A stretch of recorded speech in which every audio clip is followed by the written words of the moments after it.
اللهم صل على سيدنا محمد وعلى آل سيدنا محمد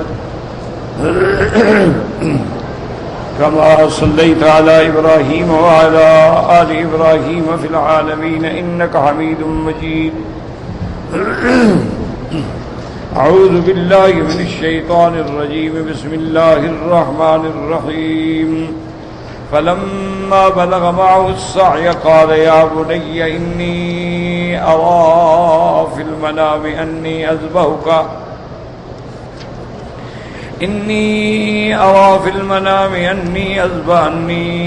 أذبحك فانظر ماذا ترى.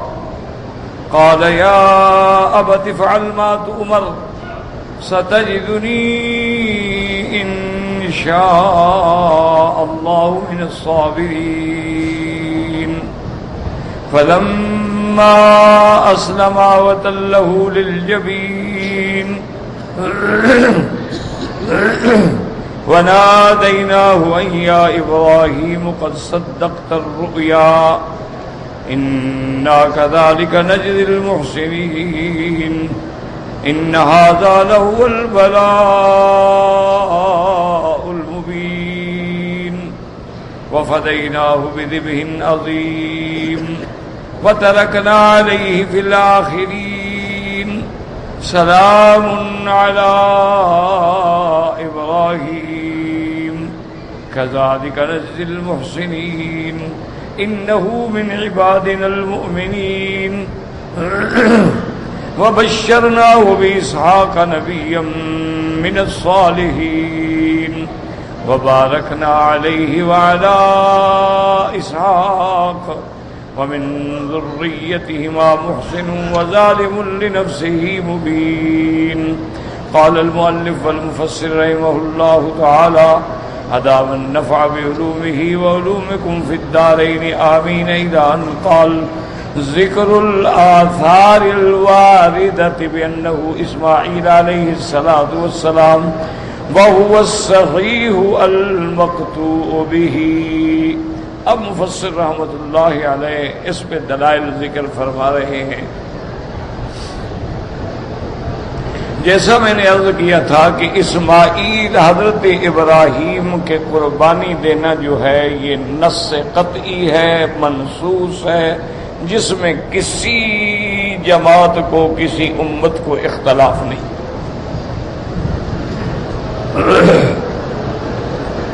اب اس کے بعد اللہ نے قرآن مقدس میں اسلوب کلام الہی جو ہے اس کے مطابق نام نہیں لیا کسی بیٹے کا.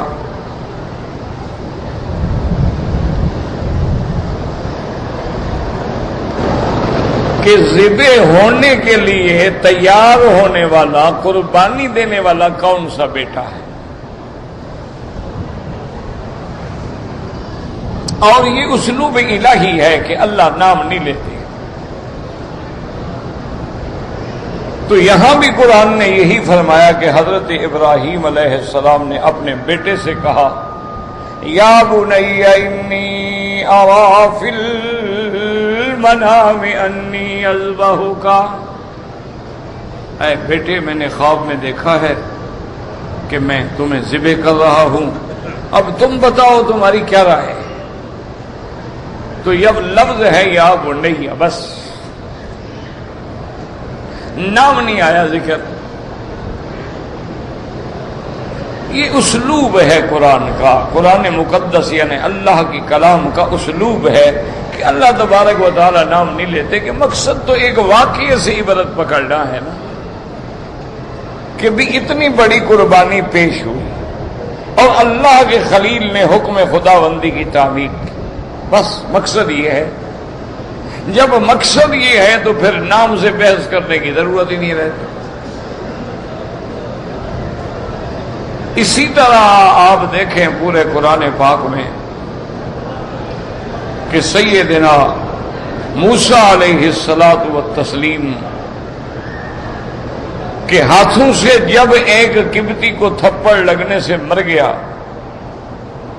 دوسرے دن بھی واقعہ پیش آیا اور وہ بندہ خوف سے چیخ پڑا اور الزام لگا دیا جس کی آپ نے مدد کی تھی. تو اللہ فرماتی ہے وَجَاءَ مِنْ أَقْصَى الْمَدِينَةِ رَجُلٌ يَسْعَىٰ. او شہر کے آخری حصے سے ایک بندہ آیا تیز تیز چلتا ہوا. قال یا موسیٰ ان الملأ یأتمرون بک لیقتلوک فاخرج انی لک من الناصحین. اس نے کہا کہ موسیٰ علیہ السلام فرعون کی کیبنٹ میں، فرعون کے سرداروں میں، وزراء میں اب یہ مسئلہ زیر بحث ہے اور تقریباً یہ فیصلہ ہو چکا ہے کہ تمہیں پکڑ کے اس قبطی کے بدلے میں ذبح کیا جائے گا، قتل کیا جائے گا. میں تمہارا خیر خواہ ہوں، میں تمہیں نصیحت کرتا ہوں کہ فرعون کا ملک چھوڑ کے نکل جاؤ.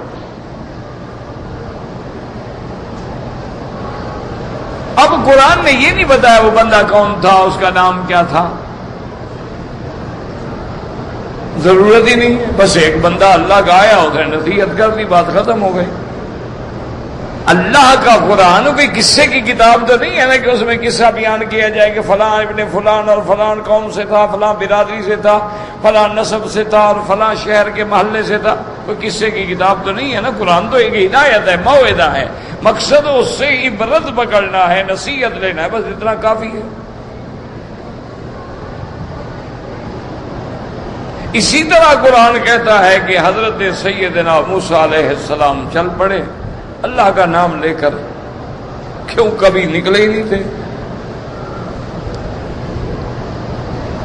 لیکن آپ چلتے چلتے مدین کے علاقے میں پہنچے، فرعون کی عملداری سے تقریباً نکل گئے.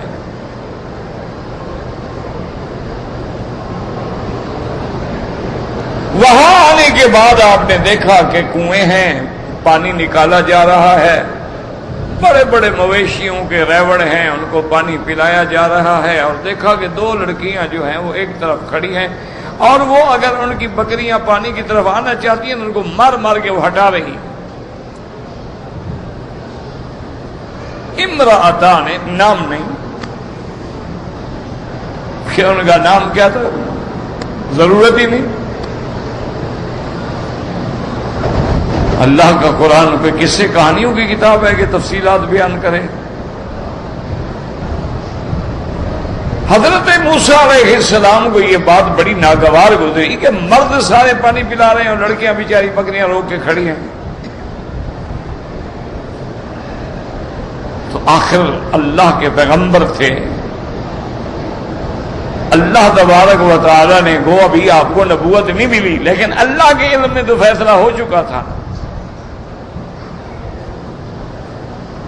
تو سیدنا موسیٰ علیہ السلام صبر نہ کر سکے، ان لڑکیوں کے قریب گئے اور فرمایا ما خطبکما، کیا وجہ ہے، تم کیوں نہیں اپنے جانوروں کو جانے دو، پانی پلاؤ، جاؤ، کیوں کھڑی ہو مردوں میں. انہوں نے کہا کہ اجنبی تم مسافر معلوم ہوتے ہو، تمہیں پتہ نہیں ہے ہم نہیں پانی پلا سکتے. یہ بڑے طاقتور لوگ ہیں، یہ پہلے اپنے مال کو پلا لیں گے اور اس کے بعد جب پانی بچ جائے گا تو وہ ہم اپنے جانوروں کو پلائیں گے. اور ہمارے آنے کی آپ حیران ہو رہے ہوں گے کہ ہم عورتیں ہو کر کیوں آئی ہوئی ہیں. وَأَبُونَا شَيْخٌ کبیر، ہمارا ابا بوڑھا ہے، وہ مال سنبھال نہیں سکتا، ہم مجبور ہیں. یعنی اس زمانے میں بھی لڑکیوں کا باہر نکلنا معیوب تھا. اس لیے تو سوال پیدا ہوا اور بچیوں نے اپنی صفائی دی کہ آپ ہمارے بارے میں ایسا خیال نہ کریں. وَأَبُونَا شَيْخٌ کبیر، اور ہمارا ابا جو ہے وہ عمر میں بہت بڑے ہو گئے، اب ریوڑ نہیں سنبھال سکتے.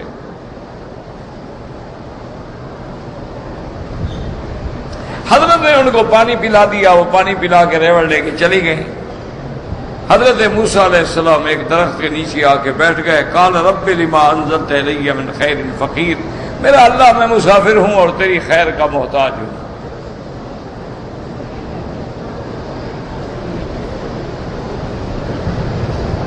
مقصد میرے کہنے کا یہ تھا کہ قرآن نے نام نہیں لیا کہ دو لڑکیوں کا نام کیا تھا، اب تھوڑی دیر گزری فجاءتہ احداہما تمشی علی استحیاء،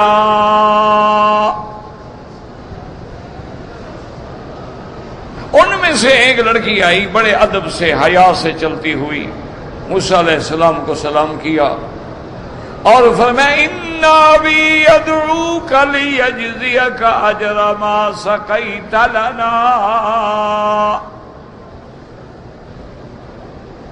کہا کہ ہمارے ابے نے آپ کو بلایا ہے، فوراً وضاحت کر دی، بات گول مول نہیں کی کہ اگلا شک میں پڑے۔ جیسے آج کل ہماری لڑکیاں ہیں نا، وہ کہتے آج ہی آپ گھر نہیں چلتے، ذرا چائے پی کے چلے جائیں نا۔ کیوں بھائی میں چاچا لگتا ہوں تمہارا؟ کیوں چلا جائیں؟ کیوں اور لڑکی کسی غیر کو دعوت دے؟ وہ تو پھر شان والے بندے کی بیٹیاں ہیں نا، اور شان والے سے مخاطب ہیں۔ فوراً بات کی کہ ان ابی یدعوک، ہمارا ابا تمہیں بلا رہا ہے، ہم نہیں تمہیں دعوت دینے آئے، ہمارے ابا نے بلایا۔ اچھا اب مسافر آدمی گھبرا جائے کہ جی میرے ابا نے کیوں بلایا، اللہ جانے، پتہ نہیں وہ بھی کوئی فرعون کا وزیر ہو، میں تو پھر پھنس گیا نا، ادھر سے نکلے تھے ادھر آ گئے۔ فوراً دیکھیں فصاحت و بلاغت دیکھیں بچیوں کی، ان ابی یدعوک لیجزی لک اجر ما سقیت لنا، انہوں نے کہا ابا نے اس لیے بلایا ہے کہ جو تم نے ہمارے ریوڑ کو پانی پلایا ہے اس کا بدلہ دینا چاہتے ہیں۔ نام نہیں لیتا قرآن، اس لیے سمجھو، یاد رکھو، قرآن جس بات کا نام لے الحمدللہ، اگر قرآن میں وہ بات مبہم ہو تو اس کو ڈھونڈنے کے پیچھے بھی نہ پڑو۔ ابہموہ کما ابہمہ اللہ، آج لوگ پڑھتے ہیں نا جی فلاں عالم نے تفسیر لکھی ہے، اور جی آج تک کسی مفسر نے نہیں لکھا کہ قوم عاد کون تھی اور ارم کیا تھا اور سمود کیا تھا اور احقاف کیا تھا، اور جی انہوں نے تو نقشے بنا کے تفسیر میں دے دیے ہیں۔ یہ کمال نہیں ہے، یہ تفسیر کے قرآن کے اصول کے خلاف ہے۔ لوگ سمجھتے ہیں بڑا کمال ہو گیا، کسی اور مفسر نے جو کہ نہیں لکھا انہوں نے لکھ دیا۔ قرآن جغرافیہ بیان کرنے کے لیے اترا تھا، اللہ نے قرآن جو بھیجا ہے اس لیے بھیجا ہے کہ ہمیں سمجھ آ جائے کہ مصر کس طرف ہے، احقاف کس طرف ہے، اور قوم عاد اولا کہاں ہے اور ثانیہ کہاں ہے۔ قرآن اس لیے آیا تھا۔ یہ کام تو کوئی بھی کر سکتا ہے، یہ تو کوئی ایک اردو نویس تاریخ لکھ کے بھی ڈھونڈ کے آثار قدیمہ آپ کو بتا سکتا ہے۔ تو لوگ سمجھتے ہیں ہاں یہ کوئی بڑا مفسر ہے۔ جی دیکھو نا، آج تک 1400 سال میں حضرت ابن عباس نے بھی یہ بیان نہیں کیا، اور اس کے بعد مجاہد، اکرمہ، ضحاک، سدی نے بیان نہیں کیا۔ بڑے بڑے مفسرین کے جی ہم نے ترجمے پڑھے ہیں، مزہ تو اب آیا تفسیر پڑھنے کا، انہوں نے کھول کھول کے جی ہر جگہ کے فوٹو بھی ساتھ لگا دیے۔ اب یہ بات تو عالم سمجھتا ہے کہ اس نے بدعت کی ہے۔ اگر یہ ضروری ہوتا تو ابن عباس تو حضور سے پڑھنے والا ہے، اور سرکار دو عالم کو پڑھانے والے تو جبریل ہے اور خود خدا ہے۔ اس لیے ہمیشہ یاد رکھو کہ قرآن اگر کسی چیز کا نام لیتا ہے، یا آدم اسکن، آدم کا نام لیتا ہے، بی بی کا نام نہیں لیا۔ یا آدم اسکن انت وزوجک الجنہ، تم اور تمہاری بیوی، نام نہیں لیا کہ حوا نام تھا، کیا تھا؟ قرآن نے تو کسی جگہ نہیں کہا کہ ان کا نام حوا تھا۔ زوجک الجنہ، تم اور تمہاری بیوی جاؤ جنت میں رہو، کھاؤ پیو عیش کرو، بس اس درخت کے قریب نہیں جانا، باقی جو مرضی ہے کھاؤ۔ اس لیے قرآن کو سمجھا کریں اور سمجھنے کی کوشش کیا کریں۔ اسی لیے حضرت ابن عباس فرماتے تھے میں ایک سپارہ قرآن کا ایک جز سمجھ کے پڑھوں اس سے بہتر ہے کہ سارا قرآن میں ختم کر دوں۔ فرماتے تھے قرآن سمجھو، قرآن اس لیے نہیں اترا ہے کہ بس اس کو پڑھتے جاؤ.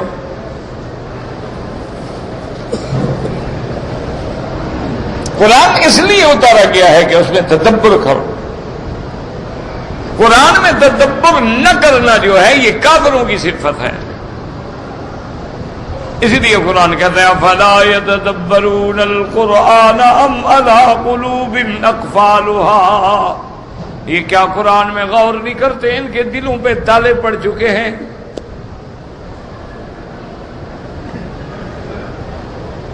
اور یہی سے ایک اشارہ بھی سمجھ لو کہ تدبر کا اصل مقام دل ہے، صرف آنکھوں سے کام نہیں چلتا. اس لیے قرآن فرماتے ہیں نا کہ ان کے دلوں پہ تالے پڑ گئے ہیں، قرآن میں غور نہیں کرتے. لَهُمْ قُلُوبٌ لَا يَفْقَهُونَ بِهَا. اللہ فرماتے ہیں ہم نے ان کو دل دیے ہیں لیکن دل سے میرے قرآن کو سمجھتے نہیں. تو اصل بات دل کی ہے. جب دل آنکھوں کا ساتھ نہیں دے گا تو بات سمجھ نہیں آئے گی. اسی لیے آج اللہ کے قرآن کو آپ دیکھیں اور غور کریں کہ قرآن پاک نے ایک واقعہ بیان کیا ہے کہ یا بنی انی ارا فی المنام، اے میرے بیٹے. نام نہیں لیا. اسی طرح نوح علیہ السلام نے جب اپنے بیٹے کو دعوت دی توحید کی، ایمان کی، کشتی میں آنے کی، وہاں بھی قرآن نے نام نہیں لیا. کون سا بیٹا؟ یا بنی ارکب معنا ولا تکن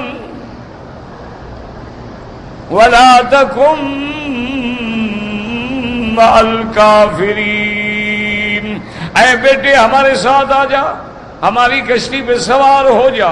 اللہ نے نجات کے لیے یہ کشتی بنائی ہے. نجات چاہتے ہو دنیا کے عذاب میں، آخرت کے عذاب میں، آ جاؤ. یا بنیا نام نہیں. پھر جب بیٹا غرق ہونے لگا تو نوح علیہ السلام نے پکارا. وہاں بھی قرآن کہتا ہے نوح نے پکارا ان ابنی من اہلی وَإِنَّ وَعْدَكَ الْحَقُّ وَأَنْتَ أَحْكَمُ الْحَاكِمِينَ. میرا اللہ میرا بیٹا ہے، میرے نسب میرے اہل سے ہے، مہربانی کر. اللہ پھر نام کوئی نہیں. کیوں؟ ہمیں نام معلوم ہو جائے تو کیا فائدہ، اور اگر نام نہ ملے تو کون سا ہمارا نقصان ہو گیا ہے. مقصد تو یہ تھا کہ بیٹے کو پکارا، بیٹے نے نہ مانا، بیٹا کافروں کے ساتھ رہا، غرق ہو گیا. مقصد تو یہ بتلانا ہے کہ جو نبی کے ساتھ ملے گا وہ نجات پائے گا، کفر کے ساتھ ملے گا تو ہلاک ہوگا. بس یہ مقصد ہے. اب اس میں بیٹا کنان تھا، کون تھا اللہ عالم.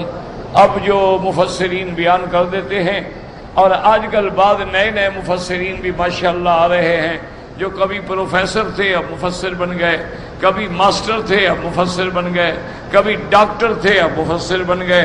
ماشاءاللہ انہوں نے تو باقاعدہ آپریشن کیا ہے قرآن کا. اللہ ہدایت دے. ہم تو دعا کرتے ہیں کہ ہمارے دشمن تو نہیں. سچی بات یہ ہے، میں تو ہمیشہ دعا کرتا ہوں. مجھے جو یہاں ستاتے ہیں نا، گالیاں دیتے ہیں، شکایتیں کرتے ہیں، الزام لگاتے ہیں، میں تو ان کے لیے بھی دعا کرتا ہوں اللہ ہدایت. یہ کس کام میں بیچارے پڑ گئے. قرآن کہتے ہیں لا تجسسوا ولا یغتب بعضکم بعضا. کسی کی جاسوسیاں نہ کیا کرو، کسی پہ الزام تراشی نہ کیا کرو. خیر خواہی ہے اس کو خود آ کے ملو کہ مولوی صاحب آپ نے یہ بات غلط کی. اگر خیر خواہی ہے علیحدگی میں، کیوں لوگوں میں ملو گے تو مولوی اپنی توہین سمجھے گا، بات بڑھ جائے گی. علیحدہ آ کے ملو گے مولوی صاحب آپ نے یہ بات غلط کی ہے، قرآن حدیث یہ کہتا ہے.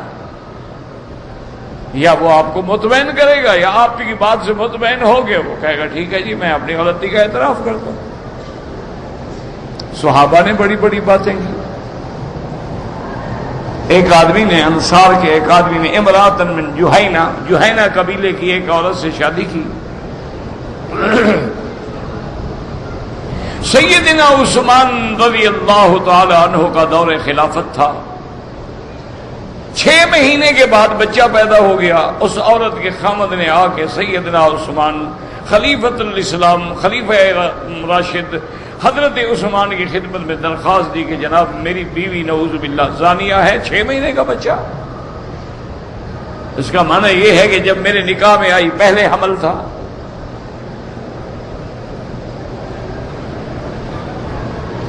حضرت عثمان رضی اللہ تعالیٰ نبی غصے میں آ گئے. انہوں نے کہا پھر اور ثبوت کی کیا بات ہے کہ حمل ہے، بچہ پیدا ہو گیا ہے،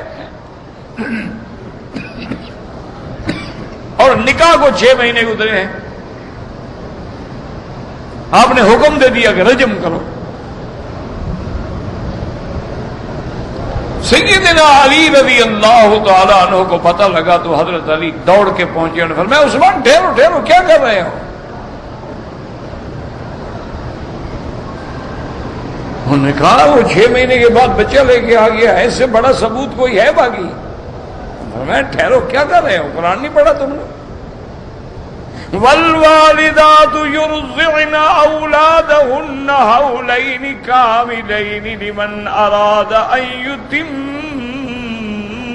الرضاعة. اللہ فرماتا ہے مائیں اپنے بچوں کو 2 سال دودھ پلائیں، 2 سال کے بعد دودھ پلانا منع. اور یاد رکھو کہ 2 سال کے بعد اگر کسی مجبوری سے بھی بچے کو دودھ پلایا جائے تو اب رضاعت کے مسئلے حکم جاری نہیں ہوگا، کیونکہ مدت رضاعت ختم ہو چکی. اور مدت رضاعت کتنا؟ حولین کاملین، 2 سال. حضرت نے فرمایا کیا یہ قرآن کی آیت ہے؟ انہوں نے کہا. فرمایا اچھا دوسری آیت پڑھو، حملہ وفصالہ 30 شہرا، کہ حمل اور اس کا دودھ چھڑا دینا 30 مہینے مدت ہے. اب حضرت علی نے فرمایا عثمان غور کرو، اگر 30 مہینے سے 2 سال دودھ کے نکال لو تو باقی کتنے بچیں گے؟ فرمایا 6 مہینے. انہوں نے کہا تو 6 مہینے کا بچہ ہو سکتا ہے. کیا کر رہے ہو؟ اللہ یہاں فرماتی 30 شہرا، 30 مہینے. اب 30 مہینے سے اگر ہم 24 نکال لیں مہینے دودھ کے تو باقی 6 مہینے بچے، تو 2 مہینے رضا کے اور 6 مہینے کا حمل ہو سکتا ہے. لہذا عورت گنہگار نہیں ہے، آپ رجم نہیں کر سکتے. فوراً حضرت عثمان نے آرڈر واپس لے لیا، کہا مجھ سے غلطی ہوئی.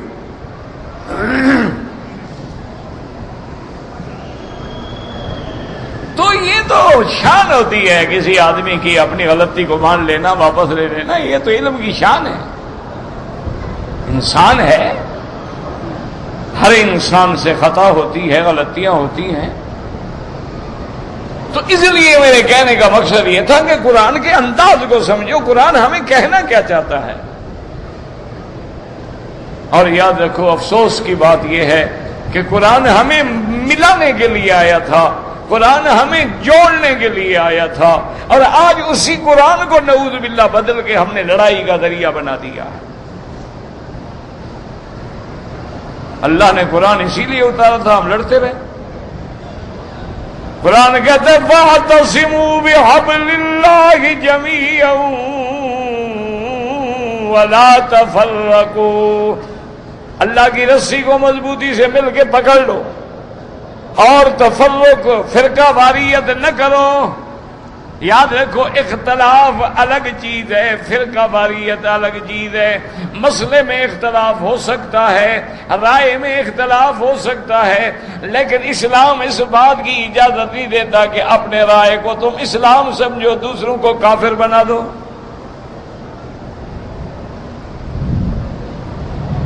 اختلاف تو ہو سکتا ہے، اللہ نے سب کو عقل دی ہے، ہر کسی کی سوچ اپنی ہے، اختلاف کیسے نہیں ہوگا؟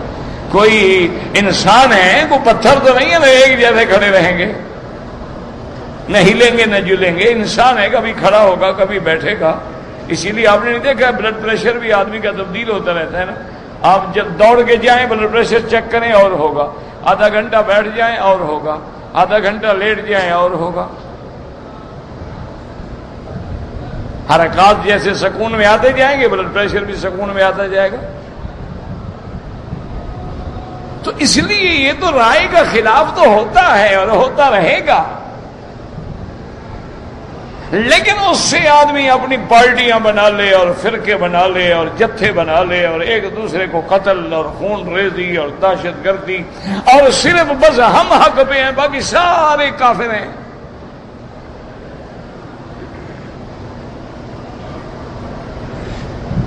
جیسے آج کل ہمارے بعض نوجوانوں کو بڑا جوش چڑھ جاتا ہے, سب سارے کافر.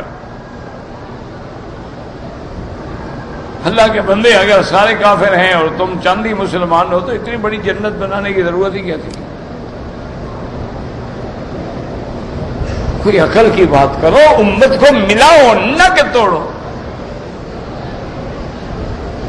اور اگر کوئی آدمی دیکھے نا, آج میں پڑھ رہا تھا, آج کی اخبار میں بھی موجود ہے کہ ہمارے بادشاہ سلامت اللہ ان کو مزید توفیق دے, وہ میڈلڈ میں بین المذاہب مکالمے کی کانفرنس کی شرکت فرما رہے تھے. وہاں اس وقت جو ہندوؤں کا سب سے بڑا ہے نا جی, سوامی اگنیش ونیش سوامی, وہ بھی مندوب بن کے آیا.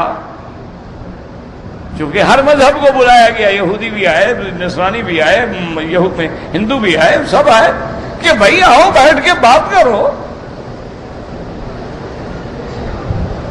ابھی تو لوگ نہیں سمجھ رہے, لیکن خادم الحرمین کی اللہ جزا دی, یہ بہت بڑی بلند سوچ ہے اور عالمی سوچ ہے, عالمی فکر ہے کہ جب قرآن کہتے ہیں یا اہل الکتاب تعالوا,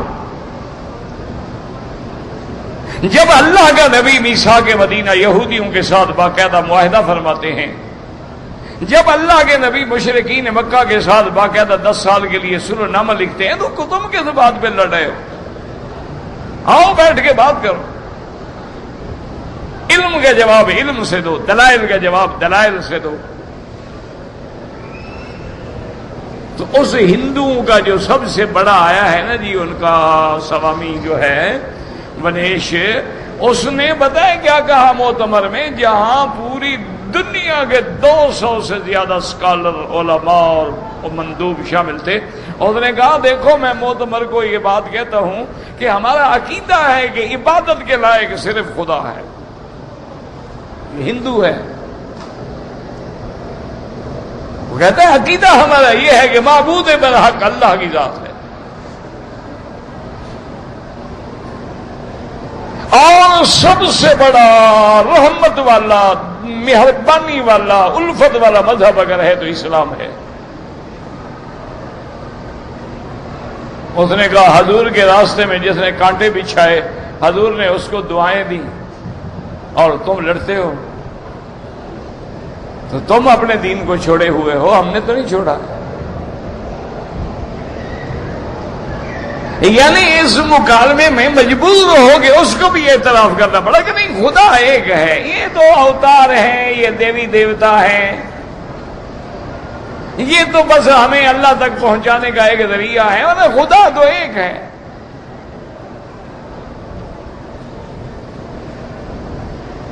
اس کہنے سے وہ مسلمان نہیں ہو گیا, لیکن حق بات تو نکلی نا منہ سے, حق بات تو نکل گئی نا منہ سے. اللہ کرے مسلمان بھی ہو جائے, ہمیں کیا, ہمیں تو خوشی ہوگی کہ اللہ اس کو یہاں تک لے آیا ہے, تو ذرا اور بھی اسلام سینے میں ڈال دے. یہ مکے والے جو مسلمان ہوئے تھے یہ سارے بت پرست نہیں تھے, ان نے تو 360 بت کعبہ شریف پہ رکھا ہوا تھا. یعنی 1 2 3 4 5 6 نہیں, 360 خدا رکھا ہوا تھا. اچھا, اور تھا بھی ماشاءاللہ, جس قبیلے سے صلح ہو جاتی نا اس کا خدا لا کے کعبے میں رکھ لیتے, جب جھگڑا ہوتا اس کے خدا کو اٹھا کے باہر پھینک دے, تم سے جھگڑا لے جاؤ اپنا خدا. قریشی تھے نا جی, قوم ہے نا, قریش ہے نا, یہ بڑی مارشل قومیں ہیں نا, ایسی قوم تھوڑی تھی کوئی بھیک مانگنے والی. تم نے تو قریشیوں کو سمجھا جو فقیر ہو, بھیک مانگتا ہو. یہ خیال نہیں کیا کہ قریش میں تو محمد مصطفیٰ ہے. حضور کی ذات تو قریش ہے نا، بطن بنو ہاشم ہے، اصل تو قریش ہے، قبیلہ قریش، اس کی شاخ ہے ہاشم، بنو ہاشم اس کی شاخ ہے. پھر ان میں گھر ہے بنو عبد المطلب کا، اس میں عبداللہ ہے جس کے گھر میں محمد پیدا ہوئے صلی اللہ علیہ وسلم. اس لیے قرآن کو سمجھیں کہ قرآن نام نہیں لیتا، ایک اسلوب ہے. سارا قرآن کھول لیں، کسی جگہ آپ کو نام نہیں ملے گا. وَجَاءَ إِخْوَةُ يُوسُفَ فَدَخَلُوا عَلَيْهِ، یوسف کے بھائی آئے، دربار میں پیش ہوئے. بھائی آئے، بھائیوں کا نام کیا ہے؟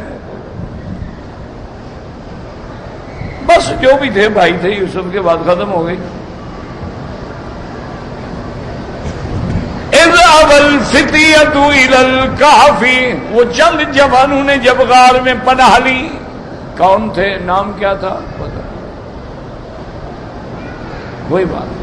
اس لیے اب قرآن نے چونکہ یہ کہہ دیا نا جی، تو اب آگے رستے کھل گئے. اب حق والے جو ہیں وہ تو حق میں رہیں گے نا کہ بھئی نام ہو نہ ہو. دلائل یہی ظاہر کر رہے ہیں کہ حضرت اسماعیل ہے، بس ختم. لیکن جو اعداء اسلام تھے، جن کو اسلام سے دشمنی تھی، انہوں نے یہاں روایات کو بدل کے اسماعیل کے بجائے اسحاق کا نام لکھ دیا. انہوں نے کہا قربان ہونے والا بیٹا جو ہے وہ اسحاق ہے، چونکہ اسحاق کا بیٹا یعقوب ہے، یعقوب ہی اسرائیل ہے، بنو اسرائیل ہے. تو انہوں نے کہا یہ اتنا بڑا اعزاز، اتنا بڑا اکرام پھر بنو اسرائیل سے تو نکل گیا تھا. اگر ہم اسماعیل مان لیں تو پھر یہ تو بولتے اسماعیل میں چلا گیا. یہ فضیلت تو پھر عرب کو مل گئی، یہ ہمیں بنو اسرائیل کو تو نہ بھی دی. اس لیے انہوں نے اللہ کے قرآن کی اس آیت سے فائدہ اٹھاتے ہوئے کہ قرآن نے تو نام لیا نہیں، لہذا اسحاق کا نام لکھ دو. اچھا، خدا کی شان یہ ہوتی ہے کہ آج آپ ایک کتاب لکھیں نا، اس میں ایک جھوٹ لکھ دیں تو کم از کم 100 سال کے بعد وہ بھی سچ ہو جائے گا. لوگ پڑھتے رہیں گے نا، جب تک جانتے ہوں گے وہ تو کہیں گے یار نہیں چھوڑے یار، جھوٹ ہے جھوٹ ہے جھوٹ ہے. لیکن ہماری جو اگلی نسلیں آئیں گی وہ کہیں گے نہیں جناب کتاب میں لکھا ہوا ہے. اب ان غریبوں کو کیا پتا بھائی کتاب میں تو بہت کچھ لکھا ہوتا ہے. یہ جیسے ہمارے اب بھی جتنے فرقے ہیں نا جی، وہ یہی سمجھتے ہیں اور جی حدیث شریف میں لکھا ہوا ہے، اور جی ہم نے خود پڑھا ہے، حضرت فلاں عالم کی کتاب نے لکھا ہے. تو اس لیے ہمیشہ یاد رکھو یہ اختلاف پیدا ہوا کہ ذبح ہونے کے لیے جو بچہ ہے وہ کون ہے. اچھا، اب عالم کی شان کیا ہوتی ہے؟ عالم وہ نہیں ہوتا کہ اپنی رائے کے علاوہ دوسروں کو کافر بنا دے. علماء کی شان ہی یہ ہوتی ہے. ہمیں یاد ہے یہاں حضرت مولانا عبدالحق محدث رحمۃ اللہ علیہ، ابو محمد عبدالحق ہاشمی ہمارے علاقے سے تھے، ہمارے والد کے بھائی بنے ہوئے تھے، اہل حدیث کے بڑے علماء تھے، عالم تھے، میرے استاد بھی تھے. ادباً میں نے پڑھا ہے، بہت بڑے عالم ماشاءاللہ. یعنی آپ حیران ہوں گے کہ وہ یہاں دارالحدیث کی بنیاد رکھنے والا شخص وہ تھا.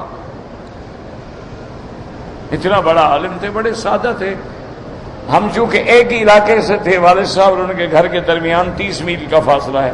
وہ احمد پور شرکیہ سے تھے اور یہ لیاقت پور سے تھے. روزانہ ملنا بیٹھنا ہم نے خود دیکھا. میں تو چھوٹا تھا لیکن ان کے پاس جاتا تھا تو بڑی محبت فرماتے تھے. کوئی مسئلہ پوچھتا حاجی آگے پوچھتے بیٹا تم حنفی ہو شافعی ہو کون ہو؟ کیونکہ اصولی بات ہے اب زیادہ لوگ پاکستان سے، ہندوستان سے، بنگلہ دیش سے، افغانستان سے یہ جتنے آئیں گے زیادہ تو حنفی ہوں گے کیونکہ وہاں فقہ حنفی ہے. پوچھتے وہ بتا اچھا احناف کے نزدیک بیٹا مسئلہ یہ ہے. اب وہ کہتا نہیں جناب میں تو اہل حدیث ہوں. میں ہاں بھائی اہل حدیث کے نزدیک بیٹا یہ مسئلہ ہے. کبھی نہیں کہا کہ تم کافر ہو، تم گمراہ ہو، یا بس یہی مسئلہ سچ ہے باقی سارے جھوٹے ہیں.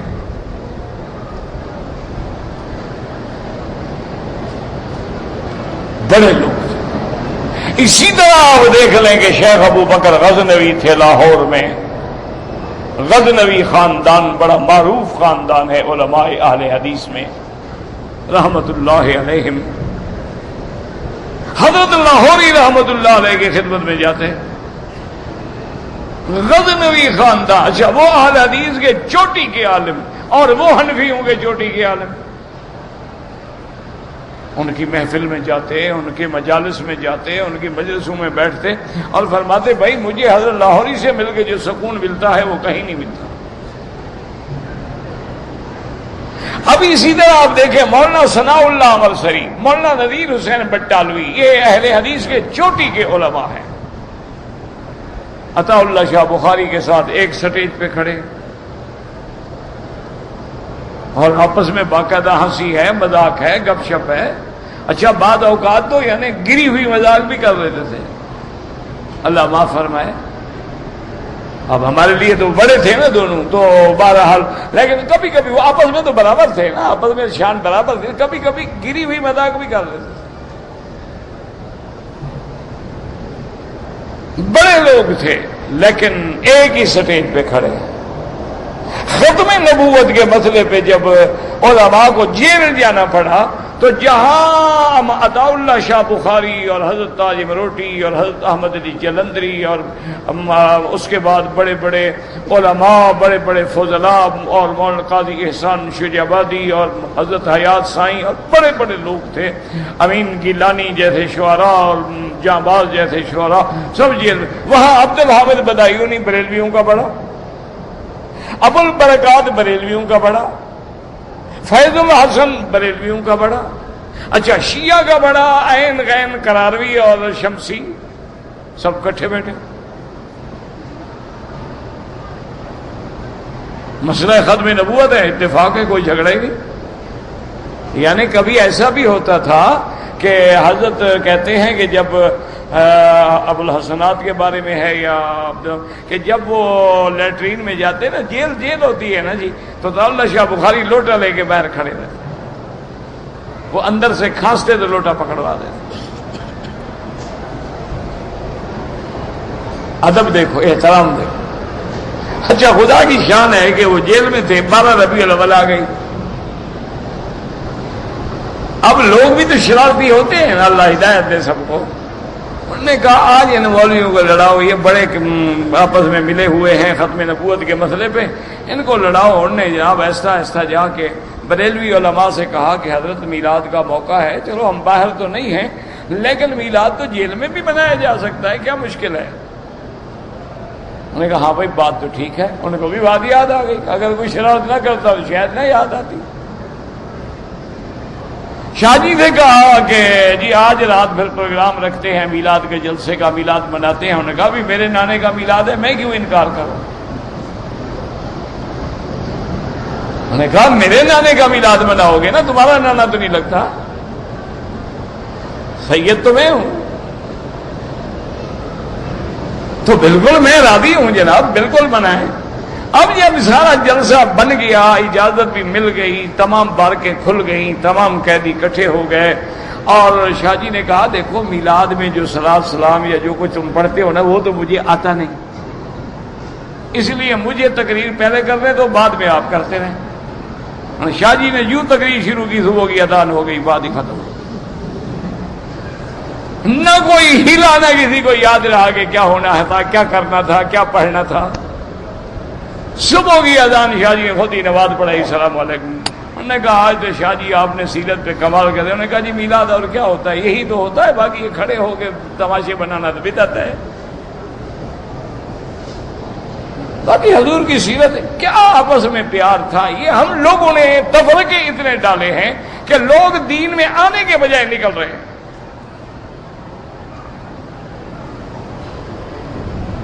آپ شرک سے نفرت کریں، آپ بدعت سے نفرت کریں، آپ گناہ سے نفرت کریں. اگر بدعتی سے کریں گے تو اس کو ہدایت کون کرے گا، تقریر کرنے کون جائے گا.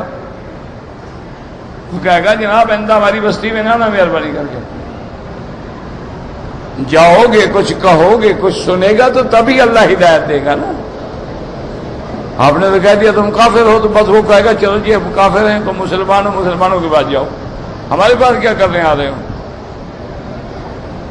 اس لیے قرآن کو سمجھیں کہ اب انہوں نے ایک فائدہ اٹھانا چاہا کہ قرآن نے تعیین نہیں کی ہے، لہذا اسحاق کا نام دے دو۔ اب حافظ ابن کثیر کا آپ دیکھیں، انصاف دیکھیں، چونکہ محدث ہے، مفسر ہے اور مؤرخ ہے، اتنا بڑا آدمی ہے حافظ ابن کثیر رحمت اللہ علیہ، اللہ اس کی قبر پہ رحمت فرمائے، اور یہ واحد تفسیر ہے جو ہر مسلک کے علماء کے مدارس میں پڑھائی جاتی ہے۔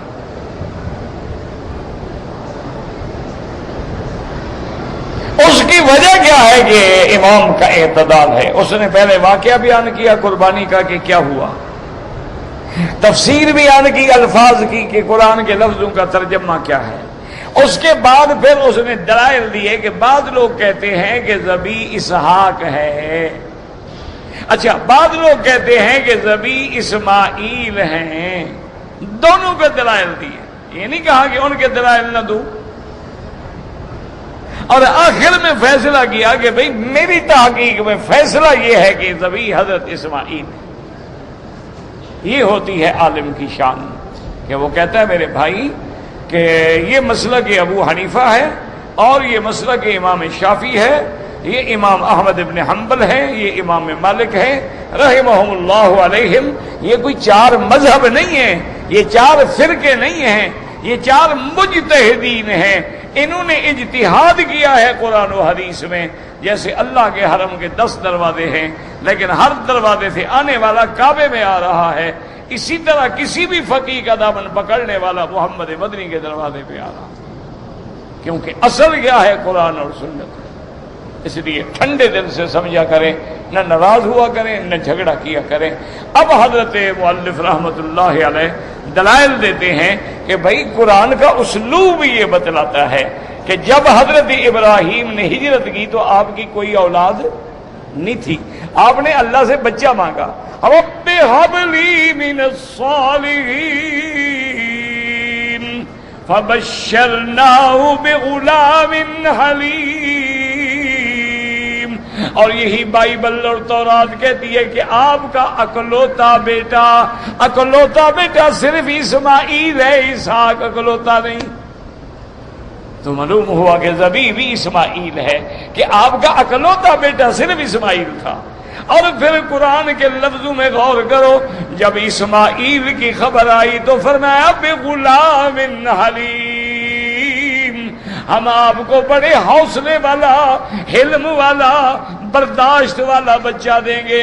اور جب اسحاق کا باری آئی تو فرمایا بغلام علیم، ہم آپ کو علم والا بیٹا دیں گے جو خود بھی نبی ہوگا، جس کا بیٹا بھی نبی ہوگا، جس کے پوتے بھی نبی ہوں گے۔ تو وہاں علیم ہے اور یہاں حلیم ہے۔ اب ذبح کے لیے تیار ہونے کے لیے حوصلے کی ضرورت ہے نا، علم کی ضرورت تو نہیں ہے نا۔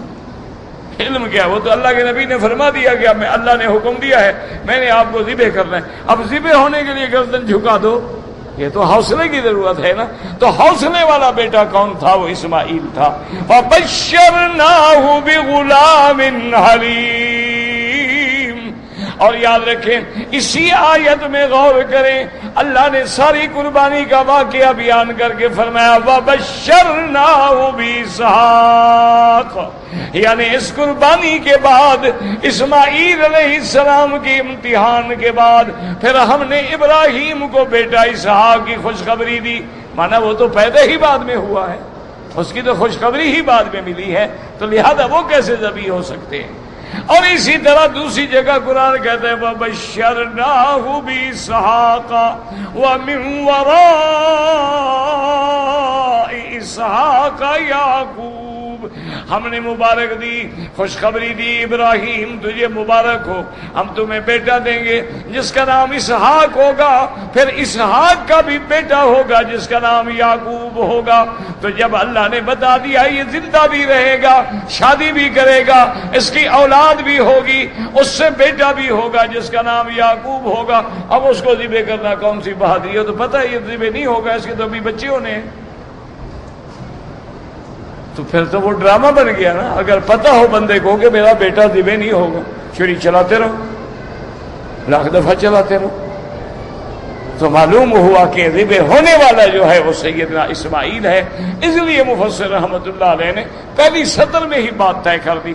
فرماتے ہیں ذکر اللہ صار الوالدۃ بانہ اسماعیل علیہ السلام وهو الصحیح المقطوع به. اب کہتا ہے میں وہ آثار نقل کرتا ہوں جو دلالت کرتی ہیں کہ ذبح ہونے والا اسماعیل ہے، اور کہتے ہیں یہی بات سچی ہے اور یہی بات قطعی ہے، یقینی بات یہی ہے کہ وہ اسماعیل ہے. باقی اقوال ہوتے ہیں. وقد تقدمت الروایت اللہ عنہ اسحاق علیہ السلام اللہ عالم. اب کہتے ہیں کہ میں نے حضرت ابن عباس کی وہ روایت بھی ذکر کر دی ہے جس میں انہوں نے کہا تھا کہ مراد اسحاق ہیں.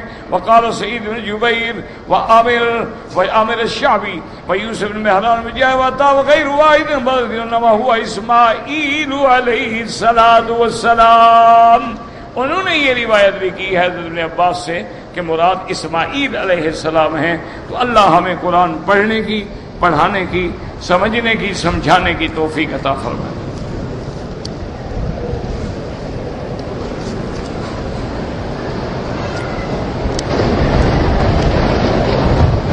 کہتے جی کہ میں نے عمرہ کر لیا. عمرہ کرنے کے بعد پھر ہم مدینہ منورہ گئے اور مدینہ شریف سے جب واپس آئے ہیں تو ہم نے احرام نہیں باندھا. میرا بھائی امام ابو حنیفہ رحمۃ اللہ علیہ کے نزدیک تو آپ مدینے کے میقات سے بغیر احرام کے آئے ہیں، یا تو فوراً واپس جا کے احرام باندھ کے آ جائیں، عمرہ کر لیں، ورنہ آپ کو دم دینی پڑے گی کہ آپ نے میقات سے تجاوز کیا ہے اور بغیر احرام کے کیا. یعنی یا تو آپ فوراً مدینہ شریف چلے جائیں یا طائف چلے جائیں، اگر جا سکتے ہیں، قانوناً اجازت ہے تو عمرہ کر لیں، پھر کوئی دم نہیں. اچھا، باقی ائمہ کرام امام احمد بن حنبل رحمۃ اللہ علیہ فرماتے ہیں کہ آنے والے کی نیت کیا تھی. اگر آ رہا تھا کاروبار کے لیے، کسی رشتہ دار کو ملنے کے لیے، کسی ڈپٹی کے لیے، کسی نوکری کے لیے، اس نے اگر احرام نہیں باندھا تو دم نہیں ہوگی، یعنی ان کے نزدیک جرمانہ نہیں ہوگا. ورنہ وہ بھی کہتے ہیں کہ احرام باندھے. بات کو سمجھا کریں.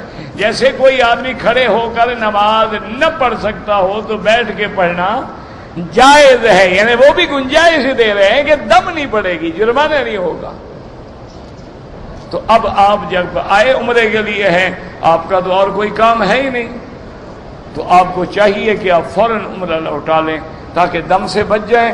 30 ریال گاڑی والا جاتے ہوئے لے گا، 30 ریال آتے ہوئے، دوبارہ زیارت بھی ہو جائے گی، مسجد نبوی میں ایک آدھی نماز بھی مل جائے گی، اور پھر احرام بھی باندھ لو گے. ورنہ 300 350 ریال کی ایک بکری ذبح کرنا تو مہنگا ہے آپ کے لیے.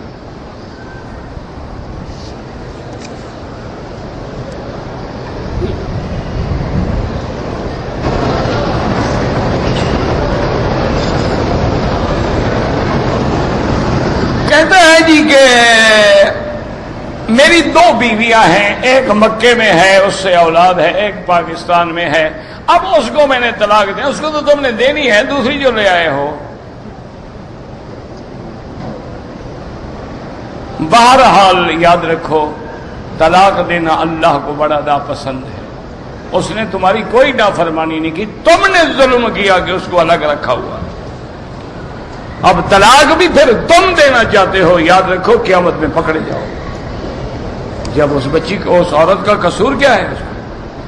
تمہیں یہ بیوی آنے نہیں دیتی کہ اس کو مت لاؤ یہاں، تو تم تو اس بیوی کے غلام بنے ہوئے ہو نا. باقی طلاق دے دو گے، طلاق تو ہو جائے گی. لیکن بہرحال ابغض الحلال عند اللہ الطلاق، اللہ کو حلال چیزوں میں سب سے ناپسندیدہ چیز جو ہے وہ طلاق. کہتے جی خانقاہ میں جو لوگ ذکر کرتے ہیں تو خانقاہ والوں سے پوچھو، ہر سوال کے جواب کو میں ذمہ دار ہوں. آپ کسی خانقاہ میں چلے جائیں، وہاں جا کے پوچھیں گے جی جو تم ذکر کرتے ہو اس کا کیا ثبوت ہے، وہ تمہیں جواب دیں گے.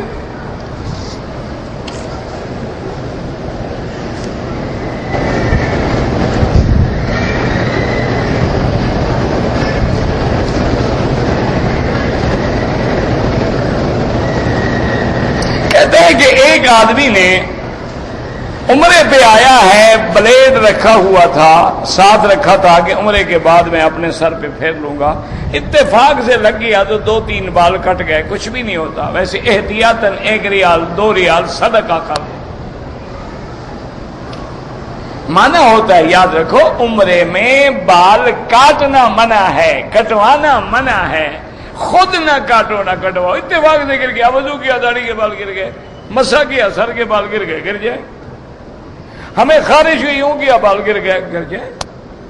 بات کو سمجھا کریں کہ حالت احرام میں بال کٹوانا منع ہے، بال کتروانا منع ہے، مشین پھروانا منع ہے کہ آمدن جا کے سالون پہ بیٹھ جاؤ کہ جی احرام بھی باندھا ہوا میں بال تو بنوا لوں پھر ملا طواف کریں گے، وہ منع ہوتا ہے۔ اتفاق سے کوئی گر جائے تو گر جائے۔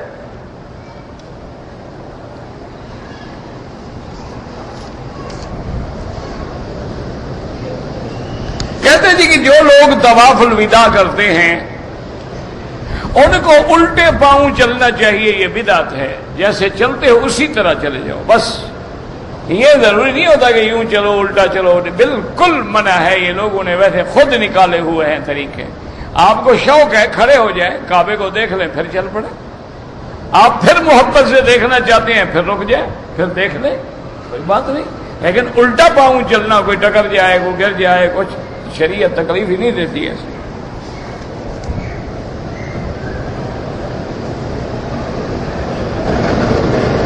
کہتے ہیں کہ اگر کسی انسان کے والدین اس حال میں فوت ہو گئے کہ اولاد نافرمان تھی، اب ان کو احساس ہوا ہے وہ کیا کریں، اب بھی کر سکتے ہو کہ والدین کے لیے نیک عمل کرو، ان کے لیے حج کرو، ان کے لیے عمرہ کرو، ان کے لیے خیرات کرو، ان کے لیے کوئی مسجد بناؤ، مدرسہ بناؤ، قرآن خریدو، حدیث کی کتابیں خریدو، طلباء کو دو، تاکہ ان کو ثواب ملے گا انشاءاللہ، پھر قیامت میں راضی ہو جائیں گے۔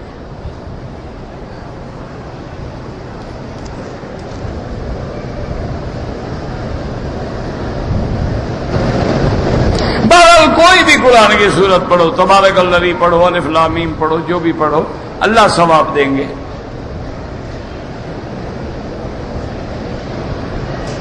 آپ قرآن پڑھے ہو، دعا کیا کہ یا اللہ اس تلاوت کا جو بھی ثواب ہے میرے مرحوم والد کو عطا فرما، بس ثواب اللہ نے دینا ہے، مولوی نے نہیں دینا ہوتا کہ مولوی کے بعد چابی ہے ثواب کی بلا، نہ، مولوی کو جو بلاؤ گے ثواب لے کے قبر میں جائے گا پہنچانے کے لیے۔ مولوی کا کیا ہے، اس نے یہی کہ یا اللہ تو ثواب تو اللہ نے دینا ہے۔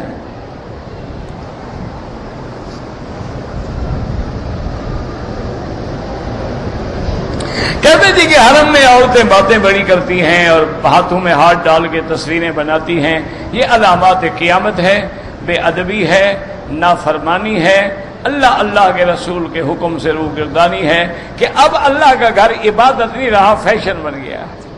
انا للہ و انا الیہ راجعون۔ کہتے ہیں کہ عورتوں اور مردوں کو علیحدہ علیحدہ کر دیا جائے، انہوں نے تو سب کے لیے الگ جگہ بنائی ہے، عورتوں کے لیے الگ ہے، مردوں کے لیے الگ ہے۔ اب تم اپنے اپنے بیوی کو بچوں کو سمجھاؤ، کیا ہر بات ڈنڈے سے کرانا چاہتے ہو؟ تم خود نہیں کرتے ہیں۔ ہر آدمی اپنی بیوی کو، بیٹی کو، بہن کو سمجھائے کہ یہ عورتوں کی جگہ ہے، یہاں بیٹھو، میں یہیں سے آ کے تمہیں لوں گا۔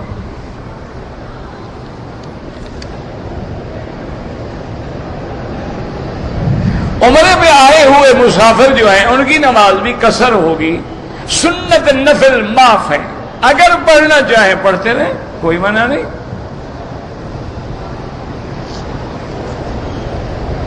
داڑھی واجب ہے، کٹانے والا فاسق و فاجر ہے۔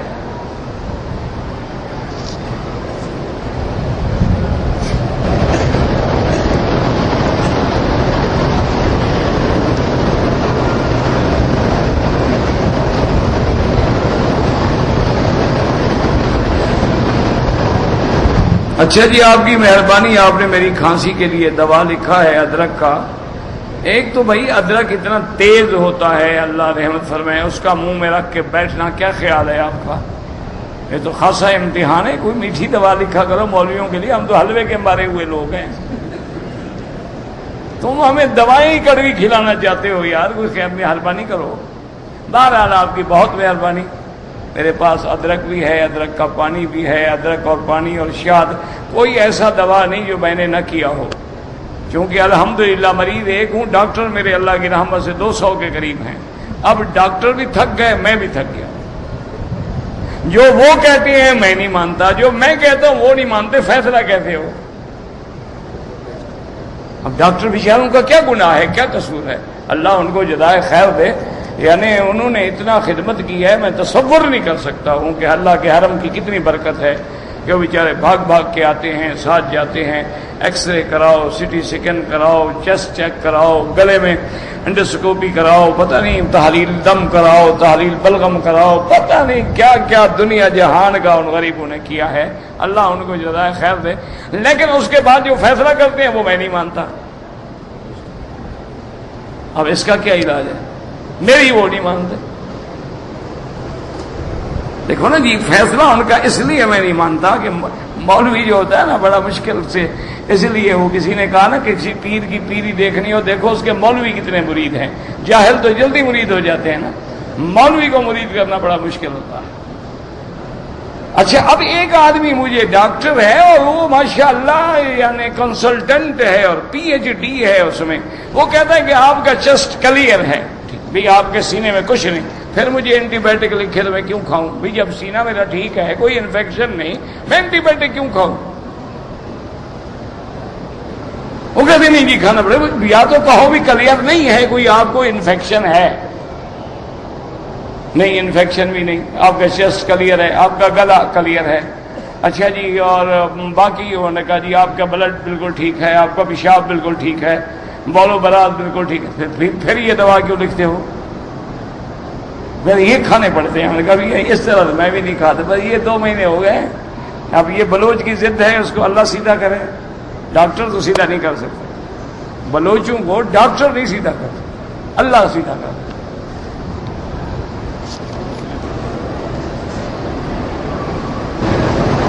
ہمارے ساتھ ایک آدمی عمرہ شریف میں 11 دن سمجھتا ہے، عمرہ کرنے کے لیے آیا، مدینہ شریف میں 11 دن قیام کیا، اور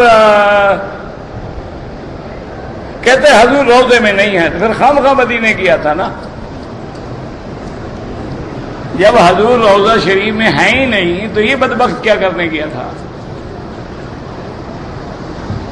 اب اس کا کیا علاج ہے؟ ایک علاج ہے، دعا کرو اللہ اس کو بھی ہدایت دے، کسی کو بد دعا نہ کرو کعبے میں، یہ بڑا نازک مقام ہے، بعض اوقات زبان سے دعا نکلے گولی کی طرح لگ جاتی ہے۔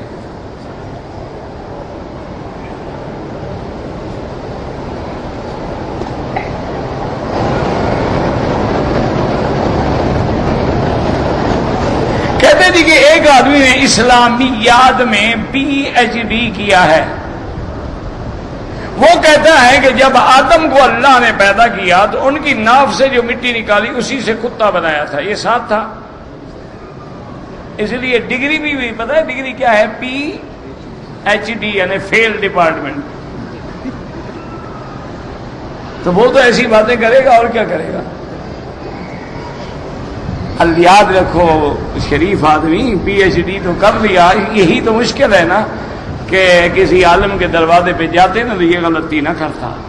یاد رکھو اللہ نے آدم کو مٹی سے پیدا کیا، باقی جتنے جانور ہیں فرمایا اللہ خلق کل دابۃ من ماء، باقی سب کو ہم نے پانی سے پیدا کیا، تو کتے کو مٹی سے پیدا ہی نہیں کیا۔ بیوقوف آدمی کیوں آدم کی ناف سے مٹی نکال رہے ہو؟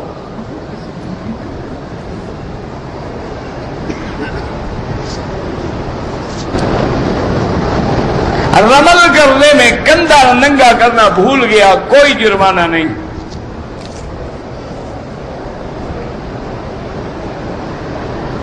ہمارے رشتہ داروں نے کہا تھا کہ مدینے جائیں تو سلام کہیں، بس بالکل اللہ سے دعا کریں کہ اللہ مجھے فلاں فلاں نے کہا آپ پہنچائیں۔ پاکستان میں برسات نہیں ہو رہی اور زراعت تباہ ہو رہی ہے، کہیں برسات اتنی ہو رہی ہے کہ پانی سے تباہ ہو رہی ہے، اور کہیں خشک سالی ہے تب تباہ۔ اصل بات کیا ہے کہ اللہ ناراض ہے، بس اس کو راضی کر لو تو ساری باتیں ٹھیک ہو جائیں۔ یہ بے حیائی بند کر دو، عریانی بند کر دو، فحاشی بند کر دو، سود کھانا بند کر دو، حرام کھانا بند کر دو، یہ لڑکیوں کو آگے ٹی وی پہ اور اسٹیجوں پہ نچانا بند کر دو، دیکھو پھر رحمتیں ہی رحمتیں ہیں، پھر یہی زمین تمہاری سونا اگلے گی۔